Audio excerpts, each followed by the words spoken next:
इस वीडियो में हम लोग उत्तर प्रदेश स्पेशल के शिक्षा, साहित्य, ठीक है, धार्मिक पुस्तकें और उत्तर प्रदेश का भौतिक संरचना एवं जलवायु से संबंधित लगभग 60 प्लस PYQ को देखेंगे, मतलब प्रीवियस ईयर के क्वेश्चन देखेंगे। जहाँ पर ज़रूरत पड़ेगी एक्स्ट्रा फैक्ट डिलीवर करने की या कंसेप्ट उसको डिलीवर किया जाएगा। ठीक है, किसी भी एग्ज़ाम की बेस्ट स्ट्रेटजी ये होती है कि आप उस एग्ज़ाम के प्रीवियस ईयर के क्वेश्चन देखिए, कहाँ से क्या पूछा जा रहा है। ठीक है, और उसके हिसाब से अपना प्रिपेयर करिए। उत्तर प्रदेश स्पेशल समग्र अध्ययन इस चैनल पर पूरी तरह से बहुत डिटेल में पढ़ाया गया है, जो कई सारे किताबों से निकाल करके हैंड नोट्स बनाया गया है और उसको पढ़ाया गया है। ठीक है, अगर आप उत्तर प्रदेश स्पेशल पूरा डिटेल पढ़ना चाहते हो तो चैनल पर विजिट करके पढ़ सकते हैं।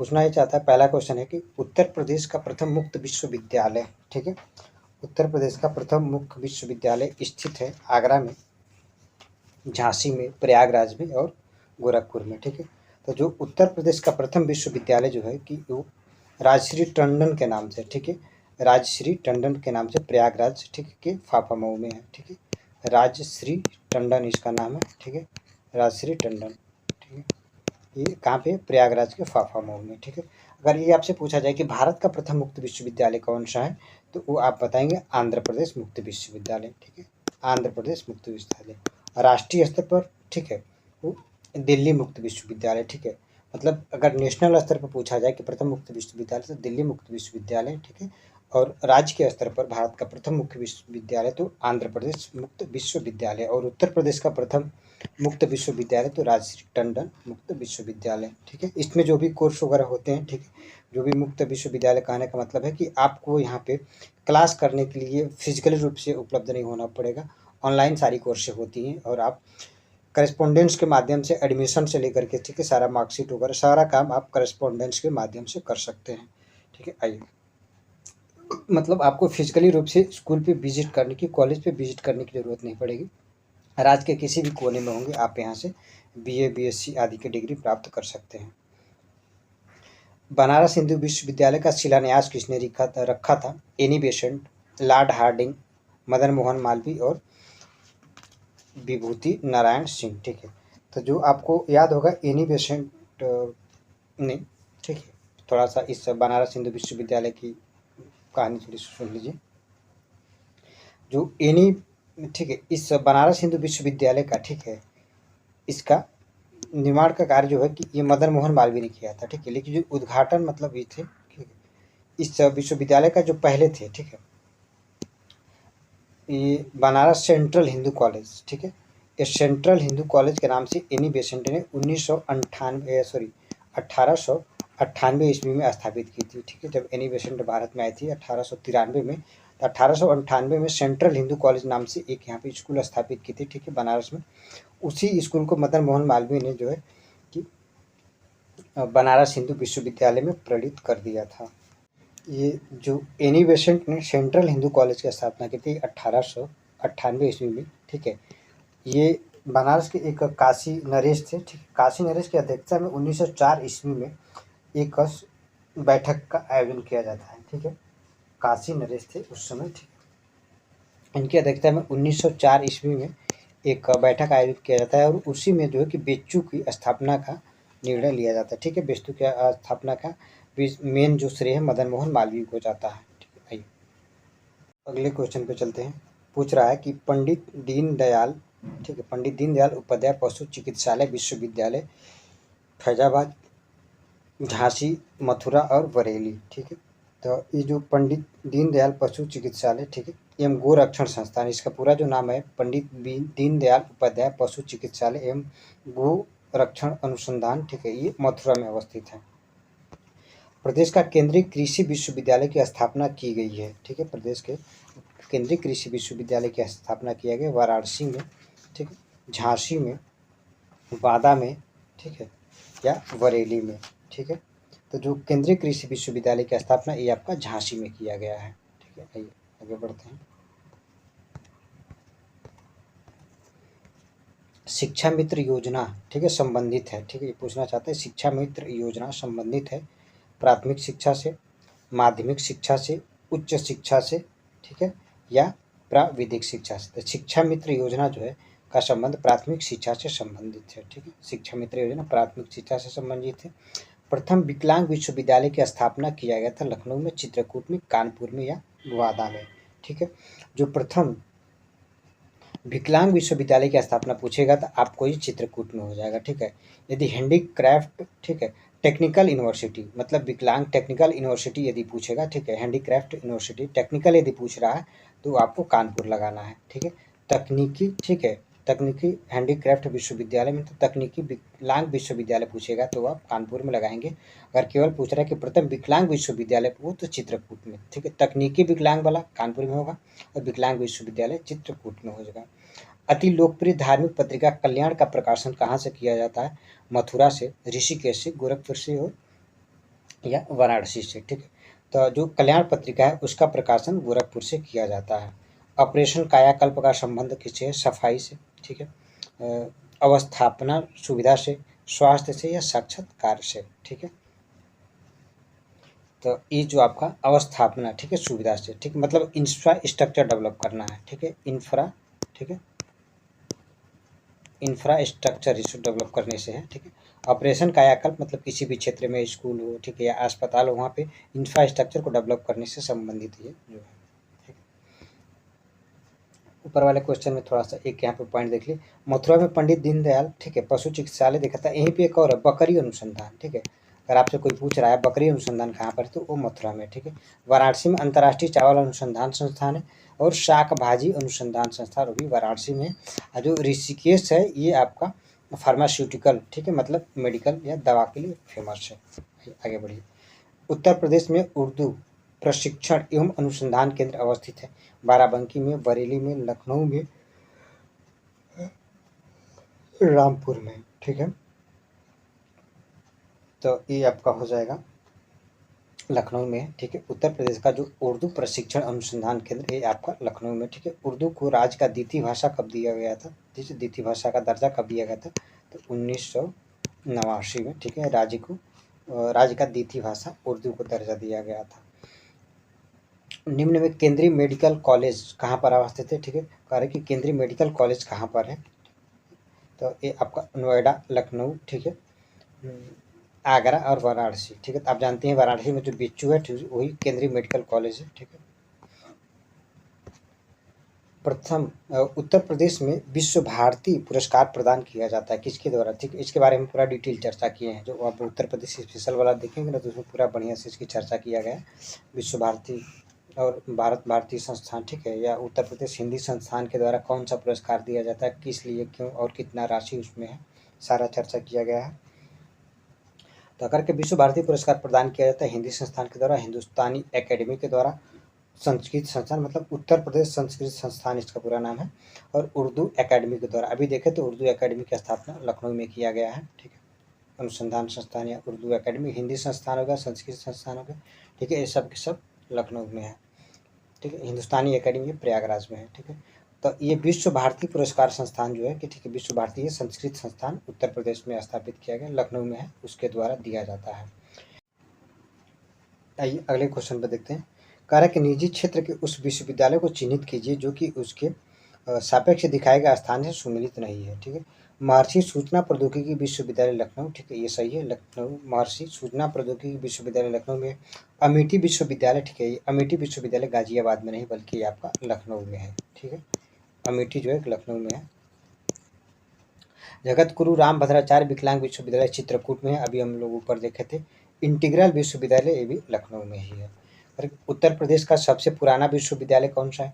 कानपुर विश्वविद्यालय, अयोध्या विश्वविद्यालय, प्रयागराज विश्वविद्यालय, ठीक है, और आपका मेरठ विश्वविद्यालय। ठीक है, जो प्रयागराज विश्वविद्यालय है ये 1800, ठीक है, 1887 में इसकी स्थापना किया गया था प्रयागराज विश्वविद्यालय की। ठीक है, सबसे पुराना यही है। उर्दू को राज्य के द्वितीय भाषा का दर्जा कब दिया गया था? ठीक है, अभी अब ऊपर हम लोग चर्चा किए थे इसके बारे में। 1979 में, 1961 में, 1989 में, ठीक है, और 1969 में। ठीक है, तो जो उर्दू को राज्य का द्वितीय भाषा का दर्जा दिया गया था ये 1989 में। यदि मैं आपसे पूछूं उर्दू हिंदी को राज्य का प्राथमिक भाषा का दर्जा कब दिया गया था तो ये कब होगा? ठीक है, तो यह जो हिंदी की अगर ये पूछा जाए, कोई आपसे पूछे हिंदी को। तो 1900, ठीक है, 1951 में, ठीक है, 1951 में हिंदी को उत्तर प्रदेश सरकार के द्वारा राजभाषा का दर्जा दिया गया। ठीक है, आइए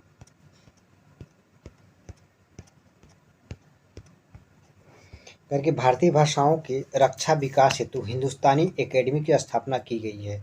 आगरा में, वाराणसी में, लखनऊ में या प्रयागराज में। ठीक है, तो ये अभी आप ऊपर से मैं बताया था ऊपर वाले क्वेश्चन में कि इसकी स्थापना प्रयागराज में, मतलब हिंदुस्तानी एकेडमी भारतीय भाषाओं के विकास एवं संरक्षण के लिए प्रयागराज में स्थापना किया गया है। उत्तर प्रदेश में मिड डे मील कार्यक्रम का प्रारंभ किया गया था 1985 ईस्वी में, 1990 ईस्वी में, 1997 में, 1995 में। ठीक है, जो मिड डे मील कार्यक्रम है वो सर्वप्रथम तमिलनाडु राज्य में प्रारंभ किया गया था। ठीक है, 1995 में। 1995 में ही उत्तर प्रदेश में भी मिड डे मील कार्यक्रम को प्रारंभ किया गया था। निम्न में से किसी विश्वविद्यालय की स्थापना 1916 में हुआ था। ठीक है, कलकत्ता विश्वविद्यालय, प्रयागराज विश्वविद्यालय, बनारस हिंदू विश्वविद्यालय और अलीगढ़ मुस्लिम विश्वविद्यालय। ठीक है, तो देखिए 1916 ईस्वी में बनारस हिंदू विश्वविद्यालय का बन करके तैयार हो गया। ठीक है, जब ये विश्वविद्यालय बन करके तैयार हुआ तो इसका उद्घाटन कौन करता है उस समय, जो कि लॉर्ड हार्डिंग था। ठीक है, लॉर्ड हार्डिंग के द्वारा इसका उद्घाटन किया गया था। ठीक है, मैं अभी आपसे ऊपर बताया था कि 1904 ईस्वी में इस विश्वविद्यालय का शिलान्यास रखा गया था, मतलब इसका बनाने की जो प्रारंभ हुआ था, शिलान्यास जो किया गया था 1904 ईस्वी में किया गया था। ठीक है, जब इसका शिलान्यास हो रहा था तो उस समय गांधी जी भारत में आए थे। ठीक है, कुछ समय के लिए उसमें शामिल हुए थे। नहीं, उस समय नहीं, इस समय आए थे। 1916 में गांधी जी आए थे, 15 में तो आ ही गए थे फिलहाल। उस समय इस समारोह में शामिल हुए थे ये। ठीक है, जब ये इसका उद्घाटन समारोह हो रहा था उसमें गांधी जी शामिल थे। ठीक है, देखिए अगर ये शिलान्यास पूछेगा तो 1904, ठीक है, उद्घाटन पूछेगा, ठीक है, या स्थापना पूछेगा तो ये आपका बनारस हिंदू विश्वविद्यालय 1916 ईस्वी में लॉर्ड हार्डिंग के द्वारा इसका उद्घाटन किया जाता है। सरदार वल्लभ भाई पटेल कृषि विश्वविद्यालय अवस्थित है अयोध्या में, मेरठ में, कानपुर में और झांसी में। ठीक है, तो सरदार वल्लभ भाई पटेल कृषि विश्वविद्यालय मेरठ में स्थापित किया गया है। निम्न में से कौन सा पहला केंद्रीय विश्वविद्यालय है? ठीक है, कह रहा है कि उत्तर प्रदेश का पहला केंद्रीय विश्वविद्यालय कौन सा है? तो ये आपका बेच्चू, वाराणसी, अलीगढ़ मुस्लिम विश्वविद्यालय, भीमराव अंबेडकर लखनऊ और इलाहाबाद विश्वविद्यालय। ठीक है, तो इसमें आप देखिए जो सबसे पहले है, सबसे पहले जो केंद्रीय विश्वविद्यालय का दर्जा दिया गया तो वो वाराणसी को दिया गया था। ठीक है, मतलब बेच्चू को। ठीक है, बेच्चू को दिया गया था। उसके बाद से जो है कि आपका इलाहाबाद विश्वविद्यालय इसको 1904 में, ठीक है, 1904 ईस्वी में इसको दर्जा दिया गया था। उसके बाद से जो कि अंबेडकर विश्वविद्यालय लखनऊ और फिर अलीगढ़ विश्वविद्यालय। ठीक है, मतलब सबसे पहले आपका ये है। अगर सबसे पुराना विश्वविद्यालय पूछेगा तो आपका ये प्रयागराज मतलब इलाहाबाद विश्वविद्यालय हो जाएगा। कन्हैयालाल मणिकलाल केंद्रीय हिंदी संस्थान, ठीक है, कन्हैयालाल मणिकलाल केंद्रीय हिंदी संस्थान कहाँ पर अवस्थित है? आगरा में, बरेली में, गोरखपुर में और मेरठ में। ठीक है, जो कन्हैयालाल मणिकलाल केंद्रीय हिंदी संस्थान है इसकी स्थापना आपका आगरा में किया गया है। निम्नलिखित में से कौन सा एक राज्य विश्वविद्यालय है? ठीक है, केंद्रीय विश्वविद्यालय नहीं, राज्य विश्वविद्यालय। तो आप जान देंगे बिच्छू, ठीक है, ये केंद्रीय विश्वविद्यालय। इलाहाबाद ये भी केंद्रीय विश्वविद्यालय। भीमराव अंबेडकर, ठीक है, ये भी केंद्रीय विश्वविद्यालय लखनऊ में है। डॉक्टर राम मनोहर लोहिया राष्ट्रीय विश्वविद्यालय ये लखनऊ में अवस्थित है। ठीक, ये राज्य विश्वविद्यालय है। ठीक है, डॉक्टर राम मनोहर लोहिया हो गया या डीडीयू हो गया। ठीक है, दीनदयाल उपाध्याय गोरखपुर यूनिवर्सिटी ये आपका राज्य विश्वविद्यालय हो गया। ठीक है, ये इलाहाबाद विश्वविद्यालय, ठीक है, इलाहाबाद विश्वविद्यालय ये भी आपका राज्य विश्वविद्यालय है। ठीक है, इलाहाबाद विश्वविद्यालय नहीं, एक इलाहाबाद विद्यालय करके, ठीक है, इलाहाबाद डिग्री कॉलेज, ठीक है, इलाहाबाद विधि विश्वविद्यालय है वो। ठीक है, इलाहाबाद विधि विश्वविद्यालय है वो आपका राज्य विश्वविद्यालय। इलाहाबाद विश्वविद्यालय पूछेगा तो ये सेंट्रल हो जाएगा। इलाहाबाद जो विधि विश्वविद्यालय इसकी स्थापना नई में किया जा रहा है, अभी इसमें 17 साल नहीं हुआ है, अखिलेश सरकार के समय प्रारंभ हुआ था बनवाना।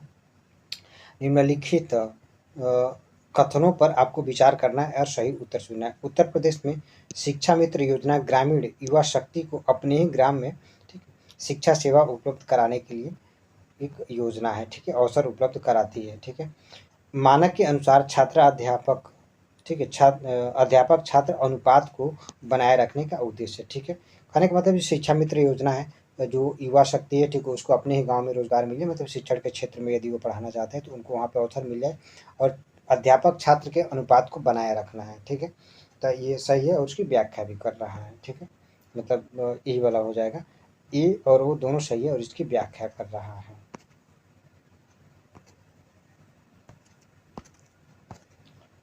पूर्ण रूपेण हिंदी भाषा का पहला समाचार पत्र मार्तंड, जो कि 1826 ईस्वी में कलकत्ता से संपादित किया गया था, यानी कि संपादक को प्रकाशित हुआ था। इसके संपादक कौन थे? ठीक है, कह रहा है कि जो पहला हिंदी, ध्यान दीजिएगा, पहला हिंदी समाचार पत्र जो कि 1826 ईस्वी में कलकत्ता से संपादित किया गया था। ठीक है, इसके संपादक कौन थे? पंडित सदल मिश्र, जुगुल किशोर शुक्ल, भारतेंदु हरिश्चंद्र, महावीर प्रसाद द्विवेदी। ध्यान दीजिए जो 1826 से कलकत्ता में हिंदी का पहला जो समाचार पत्र संपादित किया गया था, ये जुगुल किशोर थे। ठीक है, जुगुल किशोर थे, ये थे कानपुर के, ध्यान दीजिएगा, ये कानपुर के थे।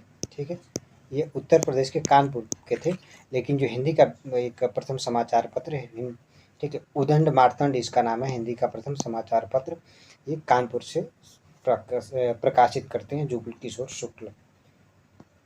उत्तर प्रदेश प्राथमिक शिक्षा के लिए स्कूल चलो अभियान कब शुरू किया गया था? ठीक, ये तो बहुत बार पूछा गया है।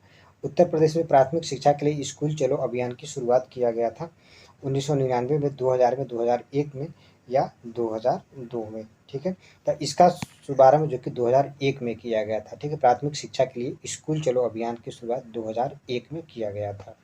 उत्तर प्रदेश में कृषि विश्वविद्यालयों की संख्या कितनी है? ठीक है, 2 है, 3 है, 6 है और 5 है। ठीक है, तो ये आपका उत्तर प्रदेश में 6 कृषि विश्वविद्यालय हैं।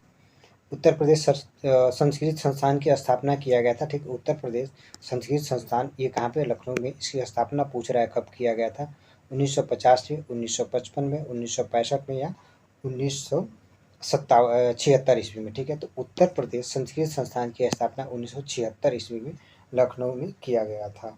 ठीक है, आइए, उत्तर प्रदेश उर्दू अकादमी की स्थापना कब किया गया था? 1947 में, 1950 में, 1962 में या 1972 ईस्वी में। ठीक है, तो जो उत्तर प्रदेश उर्दू अकादमी की स्थापना 1962 ईस्वी में किया गया था, ये भी कहाँ पे है? आपका लखनऊ में ही है। सॉरी, ये 62 में नहीं था, सॉरी, ये 1972 ईस्वी में किया गया था। ये थोड़ा सा जल्दी में गड़बड़ हो जाता है, 1962 नहीं था ये। ठीक है, ये 1972 ईस्वी में था और कहाँ पे है? लखनऊ में है। ठीक है, लखनऊ में 1962 ईस्वी में उर्दू अकादमी की स्थापना किया गया था। काशी विद्यापीठ के संस्थापक कौन थे? तो यहाँ पे पंडित मदन मोहन मालवीय को मानेगा। ठीक है, पंडित मदन मोहन मालवीय, आचार्य नरेंद्र देव, बाबू शिव प्रसाद गुप्त या महात्मा गांधी। ठीक है, पंडित मदन मोहन मालवीय काशी विश्वविद्यालय के संस्थापक थे। ठीक है, ये बात क्लियर हो गई। उद्घाटन पूछेगा। ठीक है, इसका उद्घाटन लॉर्ड हार्डिंग करता है। इसकी संस्थापन मतलब शिलान्यास कौन करता है? तो पंडित मदन मोहन मालवीय 1904 में, और 1916 ईस्वी में इसका उद्घाटन होता है। ठीक है, लॉर्ड हार्डिंग के द्वारा। उसमें महात्मा गांधी भी उस समारोह में शामिल होते हैं। ठीक है, अब पहला जन भाषण भारत में पूछा जाए महात्मा गांधी कौन करते हैं, कहाँ पे करते हैं? तो वही लॉर्ड हार्डिंग के द्वारा, जो बेच्चू का 1916 में उद्घाटन हो रहा था, तो उसी में पहला जन भाषण देते हैं महात्मा गांधी 1916 में। कस्तूरबा गांधी बालिका विश्वविद्यालय, ठीक है, कि कस्तूरबा गांधी, ठीक है, कस्तूरबा गांधी बालिका विद्यालय योजना शुरू किया गया था 1904 में, 1910 में। ठीक है, 1905 में या 1912 ईस्वी में। ठीक है, तो जो ये आपका कस्तूरबा गांधी बालिका विद्यालय की स्थापना 1904 में है। ये कई जगह कई एग्जामों में पूछा गया है। ठीक है, आइए,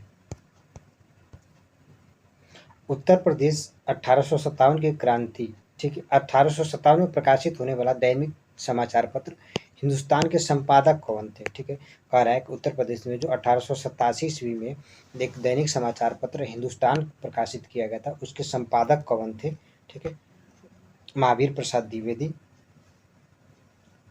मदन लाल पुन्नालाल, ठीक है, मदन लाल पुन्नालाल, मदन मोहन मालवीय, भारतेंदु हरिश्चंद्र। ठीक है, तो इसके जो संपादक थे ये आपका मदन मोहन मालवीय थे। ठीक है, मदन मोहन मालवीय हिंदुस्तान के संपादक थे। 1887 में प्रकाशित हो रहा था। ठीक है, और ये प्रयागराज से ही हो रहा था, ध्यान दीजिएगा इसको। उत्तर प्रदेश में किस वर्ष सभी सरकारी कार्यालयों को हिंदी के प्रयोग के लिए अनिवार्य कर दिया गया? ठीक है, ये 1951 ईस्वी में तो हिंदी को अपना लेते हैं। ठीक है, मतलब कहे कि हिंदी की जो उत्तर प्रदेश की राजकीय भाषा होगा वो हिंदी होगा। ठीक है, अब कह रहा है कि कार्यालय में कब इसको अनिवार्य बना दिया गया था 1947 में, 1957 में, 1968 में या 1977 ईस्वी में। इस बात को ध्यान रखिएगा। इसको हम अपनाते तो 1951 में, लेकिन 1968 से एक अध्यादेश जारी किया जाता है सरकार के द्वारा और कहा जाता है कि जो भी उत्तर प्रदेश की जो कार्रवाइयाँ होगी, चूँकि विधानसभा में होगा या तो यहाँ पे अस्थायी कार्यपालिका या अस्थायी कार्यपालिका के द्वारा जो लेटर वगैरह में कार्य किया जाए, मतलब सूचनाओं का आदान प्रदान या किसी कार्रवाई के लिए कोई आदेश दिया जाए, वो पूरी तरह से हिंदी में होगा। मतलब उत्तर प्रदेश की जो सरकारी कार्यकाज है, ठीक है, वो सब का सब हिंदी में होगा 1968 ईस्वी से। ठीक है, आइए आगे बढ़िए।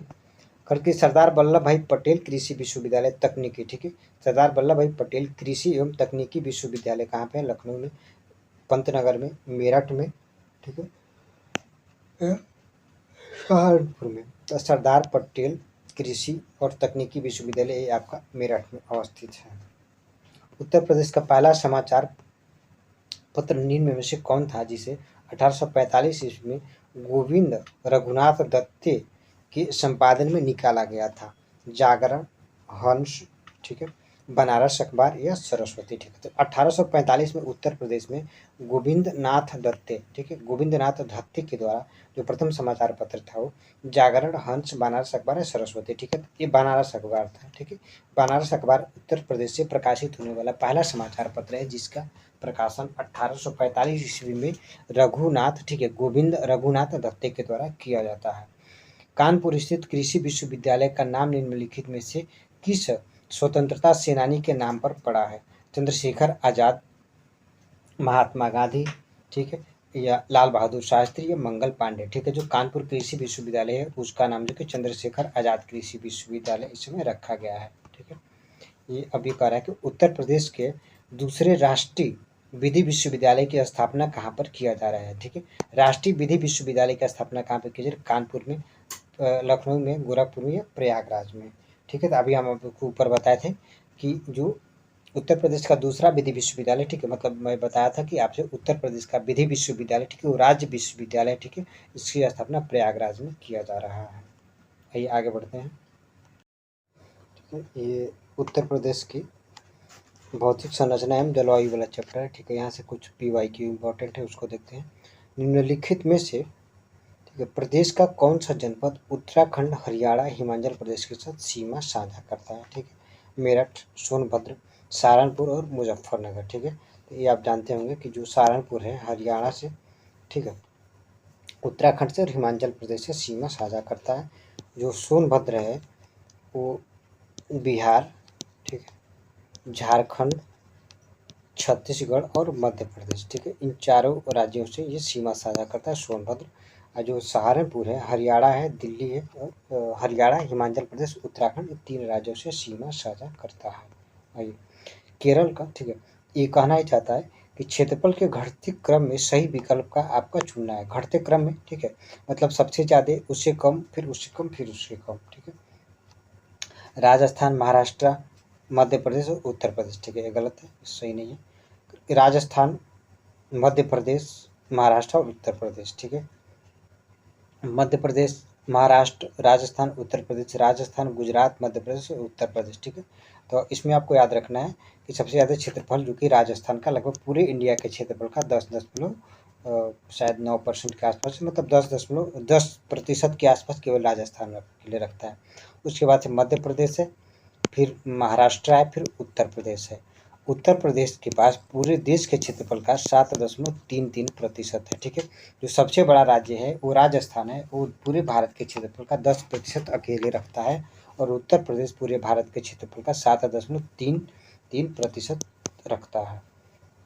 लखनऊ की सीमा किसको स्पर्श नहीं करती है? ध्यान दीजिएगा, ये पूछना चाहता है कि लखनऊ की सीमा जो है कि निम्न में से किसको स्पर्श नहीं करेगा? तो आइए, उन्नाव है, हरदोई है, बलिया है और बाराबंकी। तो बलिया तो बहुत दूर है, ठीक है, ये पूर्वी उत्तर प्रदेश का एक ज़िला है, ठीक है, इसको ये लखनऊ की सीमा स्पर्श नहीं करेगी। पश्चिम में कौन सी नदी काफ़ी हद तक प्रदेश की सीमा का निर्धारण करती है? चंबल है, केनवा है, गंगा और यमुना है, ठीक है। तो आपको पता होगा पश्चिम में जो है कि यमुना उत्तर प्रदेश की काफ़ी हद तक सीमा का निर्धारण करती है। गंगा की सबसे लंबी सहायक नदी यमुना है और सबसे बड़ी सहायक नदी आपका रामगंगा हो जाएगा। बड़ी कहने का मतलब ये अपवाह क्षेत्र में रामगंगा, ठीक है, ये रामगंगा अपवाह क्षेत्र में जल धारण करने की क्षमता में, मतलब सबसे ज़्यादा जल गंगा में मिलाने का कार्य रामगंगा करती है, मिलाती है, ठीक है, इसीलिए रामगंगा को सबसे बड़ी और सबसे लंबी, यमुना को गंगा की सहायक नदी कहा जाता है। उत्तर प्रदेश के भाबर क्षेत्र में निम्न में से किसकी मृदा पाई जाती है, ठीक है, कहने का मतलब है भाबर क्षेत्र में किस प्रकार की मृदा पाई जाती है, दलदली है, ठीक है, कंकड़ीली पथरीली है, महीन जलोढ़ है या भूभर है, ठीक है। जो भाबर क्षेत्र होता है, ठीक है, जो पहाड़ों से नदियाँ निकलती है, तो जो गिरिपदी क्षेत्र होता है, ठीक है, जैसे मान लीजिए ये आपका ये ऐसे पहाड़ है, ठीक है, तो इस वाले क्षेत्र को गिरिपदी क्षेत्र कहा जाता है। तो ये आपका भाबर हो जाएगा, ठीक है, ये आपका भाबर का ही है, बाबर का ही है। भाबर के बाद आगे फिर तराई क्षेत्र आएगा, ठीक है, जहाँ पे महीन मिट्टी होगा, ठीक है। जो भाबर क्षेत्र में नदियाँ पूरी तरह से विलुप्त हो जाती है, चूँकि बड़े बड़े बाउंडर, ठीक है, बजरी कंकरीली पथरीली होती है, ठीक है, तो यहाँ पे पारगम्यता अधिक होने की वजह से जो जल है नीचे की तरफ चला जाता है, मतलब रिस करके नीचे नीचे की तरफ धीरे धीरे बहता है। और फिर जब ये महीन मिट्टी ऊपर आ जाता है, ठीक है, आगे मैदान में प्रवेश करती है, तो ये फिर नदी सतह पर आ जाती है इन दलदली क्षेत्रों में, ठीक है। यहीं पे जो है कि फूल और झील वगैरह है, ठीक है, जहाँ पे आपका गोमती नदी निकलती है, ठीक है, फूलर झील से ही आपका गोमती नदी निकलती है, मतलब दलदली क्षेत्र एक तरह से है, ठीक है। भाबर फिर उसके आगे आ जाएंगे तो कुछ ऐसे क्षेत्र होते हैं जहाँ पे नदी बार बार बाढ़ नहीं ला पाती है, बहुत पुरानी जलोढ़ मिलती है, ठीक है। तो भाबर तराई बांगर, ठीक है, जहाँ पे हर साल बाढ़ आता है, ठीक है, इसको खादर कहा जाता है, ये हमेशा नमी जलोढ़ का क्षेत्र होता है। भाबर तराई बांगर और खादर, बांगर पुरानी जलोढ़ है, ठीक है, तराई बांगर पुरानी जलोढ़ से, भाबर ये पथरीली कंकरीली वाली क्षेत्र है, ठीक है। तराई वह क्षेत्र है जहाँ पर नदियों के द्वारा हर साल बाढ़ लाया जाता है, ठीक है। खादर भी वह क्षेत्र है जहाँ पे नदी हमेशा, मतलब यहाँ पे नए नए मिट्टी का निक्षेप करती रहती है। भाबर तराई बांगर और खादर, ठीक है। तो ये भाबर वाला क्षेत्र पूछा है तो आपका कंकरीली और पथरीली वाला हो जाएगा। महीन जलोढ़ पूछेगा तो आपका भाबर हो जाएगा और खादर हो जाएगा। उत्तर प्रदेश के किस जिले में जो सबसे कम वर्षा होता है, ललितपुर, झांसी, बादा और मथुरा, ठीक। तो ये हम लोग उस समय चर्चा किए थे। उत्तर प्रदेश में सबसे कम जो वर्षा होता है वो आपका मथुरा में होता है।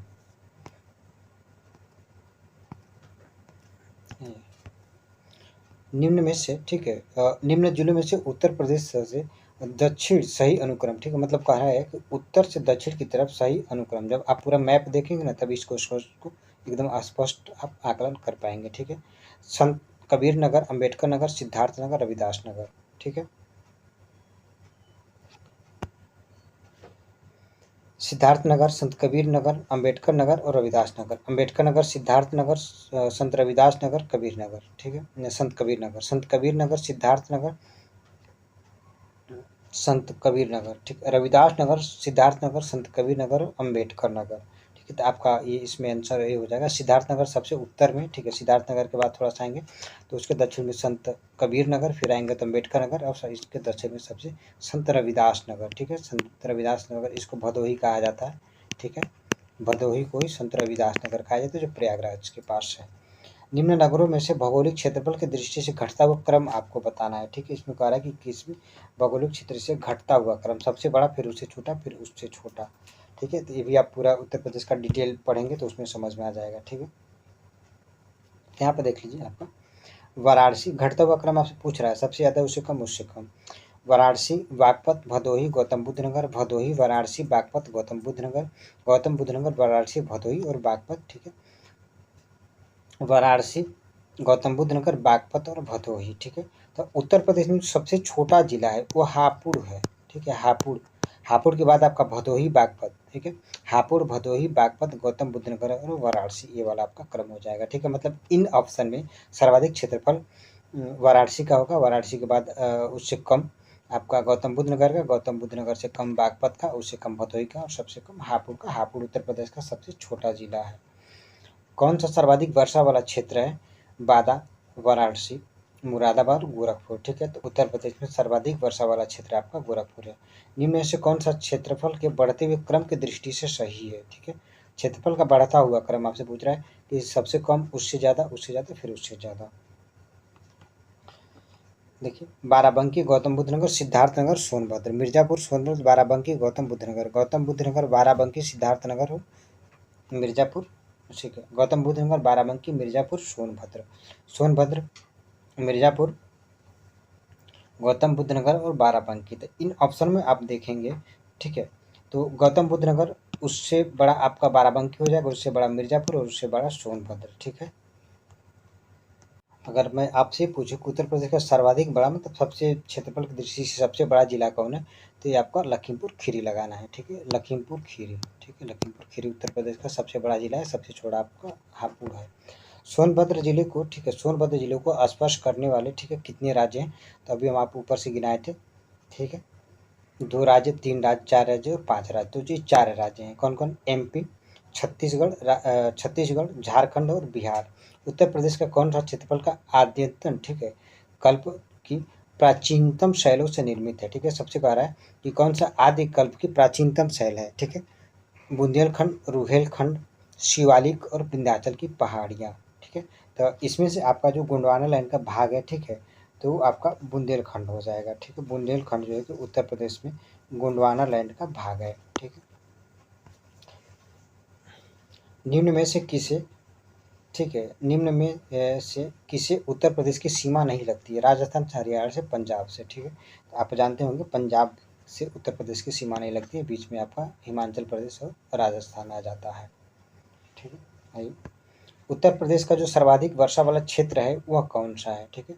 सर्वाधिक वर्षा वाला क्षेत्र आपसे पूछ रहा है वो कौन सा है? तराई क्षेत्र, पूर्वी गंगा का क्षेत्र, मध्य मैदानी का क्षेत्र या पश्चिमी मैदानी का क्षेत्र, ठीक है। तो ये सब सर्वाधिक जो वर्षा वाला क्षेत्र है वो तराई क्षेत्र वाला है।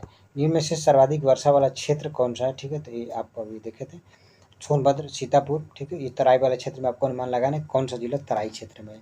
हरदोई है, ठीक है, और लखीमपुर खीरी है। तो सोनभद्र तो जानते हैं एकदम नीचे है, ठीक है, ये बुंदेलखंड वाले क्षेत्र में पड़ जाएगा। आपका सीतापुर थोड़ा सा इधर दक्षिण में और पड़ जाएगा, मतलब उत्तर में ही है, ठीक है। लेकिन इससे उत्तर में देखेंगे तो आपका एक बिल्कुल तराई वाले क्षेत्र में लखीमपुर खीरी हो जाएगा। तो जो सर्वाधिक वर्षा उत्तर प्रदेश में होगा वो लखीमपुर खीरी में हो जाएगा। क्षेत्रफल की दृष्टि से भारत का राज्यों में स्थान, ठीक है, उत्तर प्रदेश का क्षेत्रफल की दृष्टि से राज्यों में कौन सा स्थान है, तो ये आपका चौथा स्थान है। निम्न में से किस जिले को, ठीक है, एक अंतर्राष्ट्रीय सीमा स्पर्श नहीं करती है? बलरामपुर, पीलीभीत, श्रावस्ती और बस्ती, ठीक है। तो इसमें जो बस्ती है इसको नेपाल की, इसकी सीमा नेपाल से नहीं लगती है, ठीक है। नेपाल से लगने वाले उत्तर प्रदेश के 7 जिले हैं, ठीक है। ठीक है, देखिए जो नेपाल के साथ उत्तर प्रदेश के 7 जिले हैं वो कौन कौन से हैं, एक बार सुन लीजिए उरली, फिर आप मैप में देख करके याद कर लीजिएगा। पीलीभीत, लखीमपुर खीरी, ठीक है, पीलीभीत, लखीमपुर खीरी, बहराइच, श्रावस्ती, बलरामपुर, सिद्धार्थनगर और महाराजगंज, ठीक है। एक बार और, पीलीभीत, लखीमपुर खीरी, बहराइच, श्रावस्ती, बलरामपुर, सिद्धार्थनगर और महाराजगंज। निम्न जिलों में क्षेत्रफल का सबसे छोटा क्रम कौन सा है, ठीक है, सबसे छोटा कौन सा है इन सबों में, ठीक है। तो इसमें आपका सबसे छोटा आपसे पूछ रहा है तो वाराणसी, जौनपुर, प्रयागराज और गाजीपुर, ठीक है। क्षेत्रफल की दृष्टि से यहाँ पे देखेंगे तो जो वाराणसी है, ठीक है, उनका क्षेत्रफल सबसे कम है, ठीक है, बहुत अंदर से क्वेश्चन पूछा गया। उत्तर प्रदेश का, ठीक है, क्षेत्रफल के अनुसार जो है कुल क्षेत्रफल कितना है, ठीक है, क्षेत्रफल के अनुसार जो है कि आपसे भी बताया था मैं 7.33% उत्तर प्रदेश के पास पूरे भारत के क्षेत्रफल का है। निम्न में से किस देश की सीमा उत्तर प्रदेश से मिलती है? चीन से, भूटान से, नेपाल से और बांग्लादेश से उत्तर प्रदेश की सीमा नेपाल से सीमा साझा करती है। निम्न में से किसे राष्ट्रीय राजधानी क्षेत्र एनसीआर में 32वें, ठीक है, यानी एनसीआर के जो 32वें और उत्तर प्रदेश के 8वें जिले के रूप में शामिल किया गया था, ठीक है। तो शामली, अलीगढ़, आगरा और मथुरा को, ठीक है। तो इसमें जो उत्तर प्रदेश का 8वां, ठीक है, उत्तर प्रदेश का ये 8वां जिला है जिसको एनसीआर में शामिल किया गया है वो आपका शामली है। आइए देखें, एनसीआर जो है कि national capital region planning board, ठीक है, मतलब एक ऐसा आर्थिक क्षेत्र, ठीक, आर्थिक गतिविधियों को बढ़ावा देने के लिए इस क्षेत्र में उत्तर प्रदेश के 8 जिलों को शामिल किया गया है। जो 8 जिले एक कौन कौन से? मेरठ, ध्यान से सुनिएगा, मेरठ, गाजियाबाद, गौतम बुद्ध नगर, ठीक है, गाजियाबाद, गौतम बुद्ध नगर, ठीक है, कितना हो गया? ये आपका तीसरा हो गया, एक शामली चौथा, ठीक है। और देखिए बुलंदशहर, हापुड़, ठीक है, बुलंदशहर, हापुड़, ठीक है, बुलंदशहर, हापुड़ हो गया, और आपका शामली और मुजफ्फरनगर, ठीक है। शामली आप देखे थे, मुजफ्फरनगर, ठीक है, मतलब क्या हो गया? शामली हो गया, बुलंदशहर हो गया, हापुड़ हो गया, ठीक है, मुजफ्फरनगर हो गया, गौतम बुद्ध नगर, गाजियाबाद और मेरठ, ठीक है। एक बार और सुनिए क्रम से, थोड़ा सा इस बार देख लीजिए। मेरठ, गाजियाबाद, गौतम बुद्ध नगर, बुलंदशहर, हापुड़। मेरठ, गाजियाबाद, गौतम बुद्ध नगर, बुलंदशहर, हापुड़, बागपत, ठीक है, शामली, मुजफ्फरनगर। बागपत, शामली, मुजफ्फरनगर, हापुड़, बुलंदशहर, गौतम बुद्ध नगर, गाजियाबाद और मेरठ। ये उत्तर प्रदेश के 8 जिले हैं जिनको एनसीआर में शामिल किया गया था। और एनसीआर का जो 32वां जिला है, ठीक है, वो 32वें जिले के रूप में उत्तर प्रदेश का 8वां जिला शामली को शामिल किया गया था। हापुड़ के बारे में आप जानते हैं, सबसे छोटा जिला था। उत्तर प्रदेश की सीमा भारत के कितने राज्यों से मिलती है? ठीक है, उत्तर प्रदेश की सीमा भारत के कितने राज्यों से मिलती है? आपका 6, 7, 8 और 9। ठीक है, देखिए यहाँ पर अगर दिल्ली को आप शामिल कर लेंगे, ठीक है, यदि दिल्ली को शामिल कर लेते हैं, ठीक है, राष्ट्रीय राजधानी क्षेत्र दिल्ली, ठीक है, तो उसके शामिल करने के बाद आपका 9 हो जाएगा। ठीक है, अगर दिल्ली को शामिल नहीं करते हैं तो फिर 8 हो जाएगा। निम्न में से किस जिले की सीमा नेपाल से लगती है? गोरखपुर का, महाराजगंज का, बलिया का और बस्ती का। ठीक है, अभी ऊपर नेपाल से सीमा साझा करें 7 जिलों के बारे में हमने चर्चा किया था। ठीक है, तो इसमें जो कि महाराजगंज ऐसा एक का जिला है इन चारों ऑप्शनों में जिसकी सीमा नेपाल से साझा होता है। निम्न जिला में बुंदेलखंड क्षेत्र है। ठीक है, कौन सा जो कि बुंदेलखंड क्षेत्र में आता है? ठीक है, चंदौली है, औरैया है, महोबा है और एटा है। ठीक है, तो जो बुंदेलखंड क्षेत्र में इसमें महोबा आता है। ठीक है, इस बुंदेलखंड क्षेत्र में लगभग 7 जिले शामिल किए गए हैं। ठीक है, ये जिले कौन कौन से हैं? जालौन, ठीक है, जालौन, झांसी, ललितपुर, चित्रकूट। ध्यान से सुनिएगा, जालौन, झांसी, ठीक है, ललितपुर, ठीक है, जालौन, झांसी, ललितपुर, चित्रकूट, ठीक है, हमीरपुर, बादा, महोबा। ठीक है, हमीरपुर, बादा और महोबा। ठीक है, हमीरपुर, बादा, महोबा। एक बार और सुनिए, जालौन, ठीक है, झांसी, जालौन, झांसी, ललितपुर, चित्रकूट, बादा, महोबा, हमीरपुर। ठीक है, इसमें इस 7 जिले हैं। ठीक है, 7 जिले हैं जो बुंदेलखंड क्षेत्र में शामिल हैं। निम्न में से किसकी सीमा नेपाल से नहीं जुड़ी है? बलरामपुर की, कुशीनगर की, श्रावस्ती की, लखीमपुर खीरी की। ठीक है, तो कुशीनगर का सीमा आपका नेपाल से साझा नहीं होता। निम्न में से, ठीक है, सबसे छोटा, ठीक है, क्षेत्रफल की दृष्टि से सबसे छोटा कौन सा है? हमीरपुर है, हरदोई, हाथरस और हापुड़ है। ठीक है, तो इन जिलों में जो सबसे छोटा हापुड़ है। ठीक है, और सबसे बड़ा उत्तर प्रदेश का जिला आपका लखीमपुर खीरी है। ठीक है, वीडियो देखने के लिए बहुत बहुत धन्यवाद। अगर अच्छा लगा हो तो चैनल को सब्सक्राइब करिए। ठीक है, सब्सक्राइब करिए या ना करिए, मेहनत करके पढ़ाई करिए। ठीक है, बेस्ट ऑफ लक आप लोगों को।